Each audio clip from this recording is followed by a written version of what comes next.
اعوذ باللہ من الشیطان الرجیم بسم اللہ الرحمن الرحیم وَإِذْ غَدَوْتَ، جب آپ صبح کے وقت نکلے، من اہلک، اپنے اہل والوں سے، اپنے گھر والوں سے، اہل بیت کے پاس سے، تبوئ المؤمنین، کہ آپ مقرر کر رہے تھے ایمان والوں کے لیے مقاعد، ٹھکانے، جگہیں، للقتال، لڑائی کے لیے۔ واللہ سمیع علیم، اور اللہ تعالیٰ سنتا ہے، جانتا ہے۔ اذ ہمت، اس وقت ارادہ کیا، طائفتین، مسلمانوں میں سے دو گروہوں نے، دو جماعتوں نے، منکم، تم میں سے، ان تفشلا، یہ کہ وہ بزدل بن جائیں، یعنی پیچھے رہ جائیں۔ لیکن وہ اللہ کہتے ہیں واللہ ولیہما، اللہ تعالیٰ ان دونوں جماعتوں کا بھی ولی ہے، دوست ہے، کارساز ہے۔ وعلی اللہ فلیتوکل المؤمنون، اور اللہ پر ہی پس چاہیے کہ ایمان والے بھروسہ کریں، توکل کریں۔ سورہ آل عمران کی آیت نمبر 121 اور 122 آپ کے سامنے تلاوت ہوئی ہے، آپ نے ترجمہ سنا۔ ان دو آیتوں کا پہلا درس، پہلا حصہ جمعرات والے دن بیان ہو چکا تھا پیچھے۔ اس کا خلاصہ یہ ہے کہ ایک تو اللہ تعالیٰ نے دو واقعات کی طرف اشارہ کیا، جنگ بدر اور جنگ احد، یہ دو جنگیں ابتداء لڑی گئیں۔ ایک جو ہے وہ 2 ہجری میں، ایک آگے 3 ہجری میں۔ تو اللہ تعالیٰ نے یہ فرمایا کہ دیکھو، بدر کے میدان میں ایمان والے تھوڑے تھے، تعداد تھوڑی تھی، لیکن اللہ کی ذات پر مکمل بھروسہ تھا، تقوی اور صبر کا جو دامن تھا انہوں نے تھامے رکھا تھا، تو اللہ تعالیٰ نے انہیں فتح عطا کی۔ حالانکہ تعداد کے لحاظ سے بھی مسلمان قلیل تھے، اور سامان حرب جو تھا، جنگ کا جو سامان تھا، تیر، تلواریں، نیزے، زرے، ڈھالیں، یہ سارے سامان جو تھے یہ بھی شدید اس کی قلت تھی، انتہائی کم تھے۔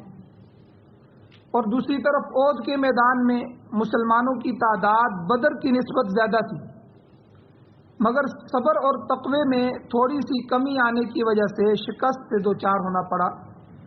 تو اس کی جنگ کی احد کی جو تھوڑی سی تفصیل ہے، پچھلے درس میں نے بیان کی تھی کہ جنگ احد کا پس منظر کیا تھا۔ اس میں نے یہ بتایا تھا کہ 2 ہجری میں رمضان المبارک کے اندر یہ جنگ بدر لڑی گئی، اور اس کی وجہ یہ ہے کہ ایک قافلہ تھا جو مکے والوں کا، اور حضور علیہ السلام نے فرمایا کہ پورے مکے کی جمع پونجی اور سب کچھ اس قافلے میں ہے، اس قافلے کو روکا جائے، اس کو لوٹا جائے، اس کو لے کے آؤ۔ اب ابو سفیان جو تھے وہ مسلمان نہیں ہوئے تھے اس وقت، یہ ان کے قائد تھے، لیڈر تھے۔ تو ادھر انہوں نے پیغام بھیجا مشرکین مکہ کی طرف، دیکھو اپنے قافلے کو بچاؤ، ورنہ ہمارا سارا قافلہ، ساری معیشت ڈوب جائے گی، کیونکہ مکہ کے ہر آدمی اور ہر گھر والے کا سرمایہ اس میں لگا ہوا تھا۔ تو اب انہوں نے کہا کہ ہم اس کے لیے جنگ لڑیں گے۔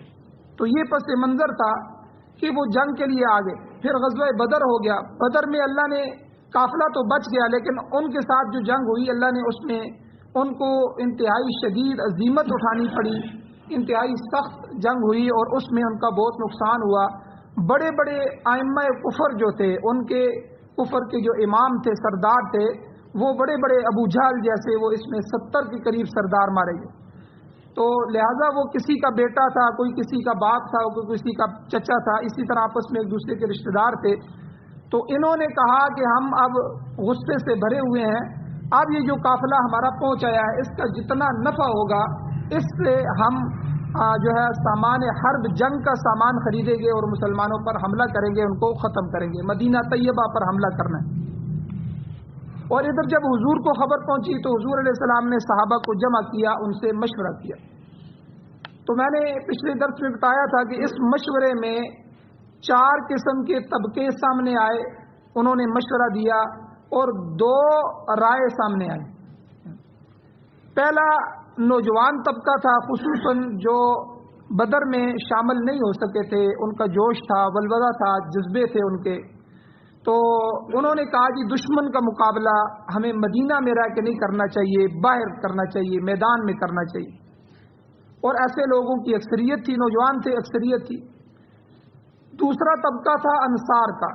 انصار کی اکثریت کی رائے یہ تھی کہ دشمن کی تعداد زیادہ ہے، تو اس لیے مقابلہ شہر کے اندر کرنا چاہیے تاکہ مجاہدین کے ساتھ ساتھ مردوں کے ساتھ ساتھ جو عورتیں اور بچے ہیں وہ بھی جنگ میں شریک ہو سکیں.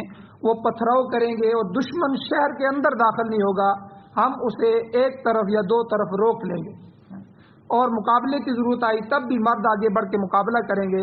اس سے ہمارا شہر بھی بچ جائے گا اور جنگ بھی صحیح ہوگی.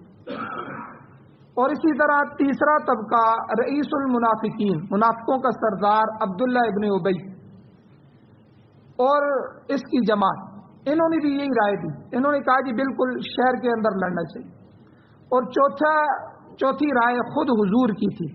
حضور نے فرمایا بالکل واقعی تو اندرون شہر مقابلہ کرنا چاہیے، میری رائے بھی یہی ہے.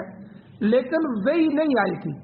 عام اصول یہی ہے کہ جب کسی معاملے میں اے میرے نبی آپ کے پاس وہی نہ آئے، اللہ کی طرف سے کوئی چیز منتخب نہ ہو جائے، کئی دفعہ وہی نہیں آتی تھی، تو آپ کے لیے حکم ہے کہ وہ شاورہم فی الامر، آپ صحابہ سے مشورہ طلب کریں. تو حضور نے یہ سب مشورہ طلب کیا تو یہ چار طبقے سامنے آ گئے. اب اس میں دو اصول یاد رکھیں مشورے میں، کہ پہلا کہ مشورہ اسلام کے اہم اصولوں میں سے. حضور علیہ الصلوۃ والسلام کا ارشاد ہے کہ جو بات مشورے سے طے کی جاتی ہے اس میں نقصان نہیں ہوتا، اللہ تعالیٰ نقصان سے امت کو بچاتے ہیں. تو مشورہ کرنا چاہیے. گھر کا جو بڑا فرد ہے وہ اپنی اولاد سے کبھی کبھی مشورہ کر لے، اپنے گھر والوں سے مشورہ کر لے، ٹھیک ہے، بڑوں سے مشورہ کر لے. مشورے میں خیر ہوتی ہے، بہت ساری چیزیں سامنے آ جاتی ہیں. کئی دفعہ کسی کام کا بندہ ارادہ کر لیتا ہے، رقم بھی پاس موجود ہوتی ہے، لیکن کسی سمجھدار سے مشورہ کرتا ہے، اس کا دوسرا پہلو یا بہت سے دوسرے کمزور واقعات سامنے آ جاتے ہیں، بندہ اس کام سے رک جاتا ہے تو نقصان سے بچ جاتا ہے. تو دوسری بات مشورے میں یہ سمجھے کہ مشورہ ہر کس و ناقص سے نہیں کرنا چاہیے، ہر بندے سے نہیں کرنا چاہیے، بلکہ دانا آدمی ہو، سمجھدار آدمی ہو اور متقی ہو اور صاحب الرائے آدمی ہو، جس کی رائے پختہ ہو.